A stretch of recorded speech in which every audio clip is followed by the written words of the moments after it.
Hi guys and welcome back to my channel. My name is Glory of Butterfly Art Studio, and today we're going to be doing a deep dive into the Sketchbook app. So yeah, let's get into it. So once you open your Sketchbook app, it takes you to the image you're working on, and then when you take it back to the gallery, as you can see, I like to separate my images in different folders, which is something you can also do.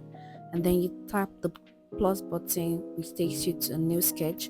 You select the size of whatever image you want to work on the illustration you want to work on, and once you've selected it, then it takes you to your new sketch. I also have some of my favorite sizes written down and titled, so it's easier for me to find. So once you open the sketchbook app, this is the image, this is the screen you're going to see, and then I'm going to take you through each tool.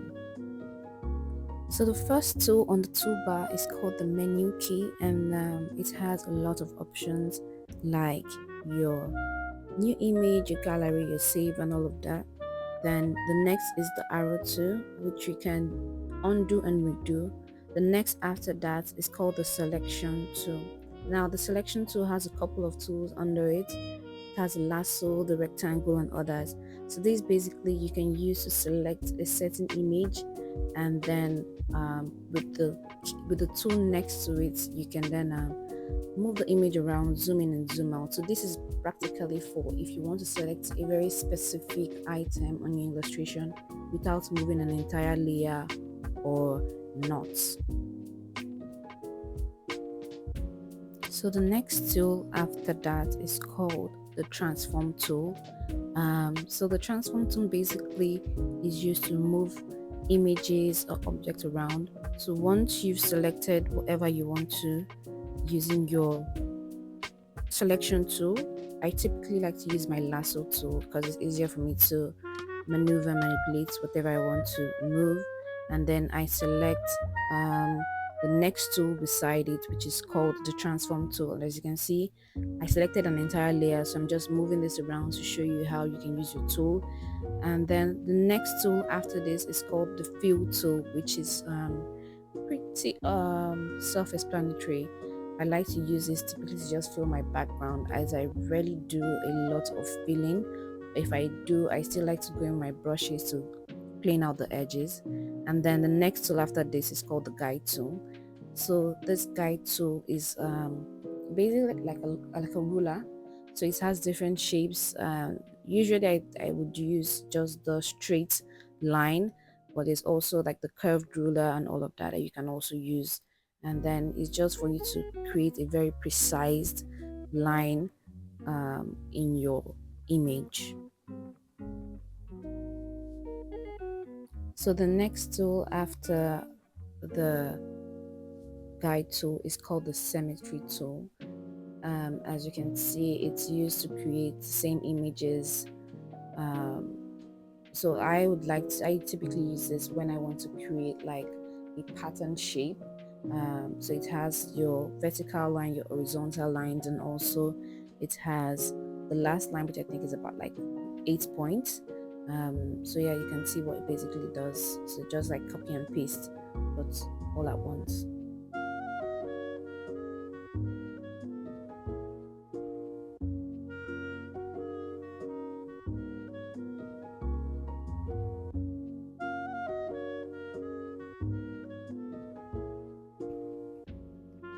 So the next tool after your symmetry tool is called the draw styles. So in this you have your line, your circle or oval shape tool, and then your rectangle. This is also pretty obvious for its usage. Yeah. So most of the times when I use this tool, I typically then use the fill tool to fill into it whatever color I want to make with it. And then after that you have your predictive tool. So as you can see, I'm just going through the different level of the predictiveness. So 1 is typically very light, very organic, and then 5 is the highest. Then after that tool, you have your import image tool, which is again quite self-explanatory. I only use this really to import an image for whatever reason I want to import an image. And then the next tool after that is called the perspective guide.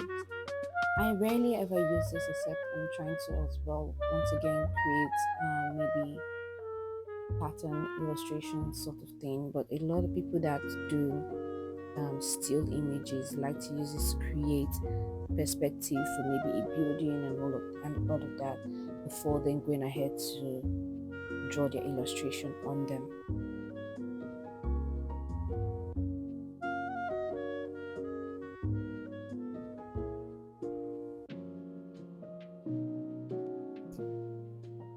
Okay, so the next tool after that is called the auto hide, which takes out all the tool and the layer options. And then the next tool after that is called the text tool, which you can use to add in your text, change the font, the size, and play around with that as well. And then after that is called the time lapse tool, which you can use to screen record whatever you're working on and then save to device. And then the last tool on the toolbar is used to hide or show the interface. You can access your brush, your color palette, and in this particular menu when you tap on what is called the trigger, and then you can also see your double poke, which has your color, your brushes, and then your color palette as well. And then moving on to the right side of the app, you have your brush library, which you can use to select variety of brushes. And then you also have advanced setting, which you can use to change up the sizing and so many other details of the brushes. One of my least favorite part of this app is that you cannot import brushes, so you have to make do with what you already have in the brush library.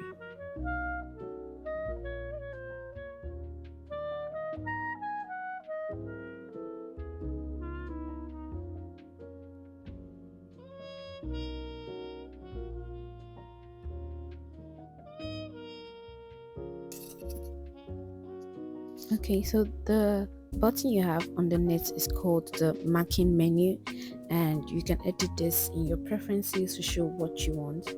I typically like to tap on what is called the double poke, which has your brush and your color palette for just easier reference to. And then on your right hand side, or rather your left hand side, you have the layer menu. So when you tap on a layer, this is what you would see. When you hide a layer, some of the options are also hidden. I like to just maybe use the clear layer, or I also use a lot the editing tool. So typically when I want to darken an image, I would just use the linear burn, and it just gives a texture and a color which I really love and works well for my style of illustration.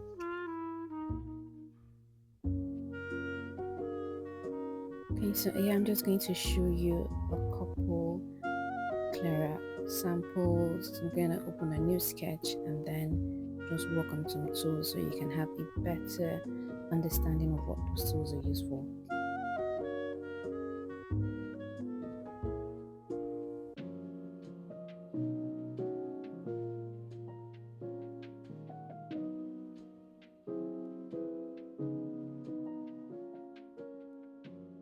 And we're done. Yeah, thank you very much for watching this video. I hope it helps. I hope you've learned one or two things, and do let me know in the comment section if you have any more question, or if you want me to do a more detailed video on any of the tools I mentioned, or maybe the brush library or the color palette, and I will get to it. Once again, don't forget to subscribe and like and share and comment, and I'll see you in my next video. Bye.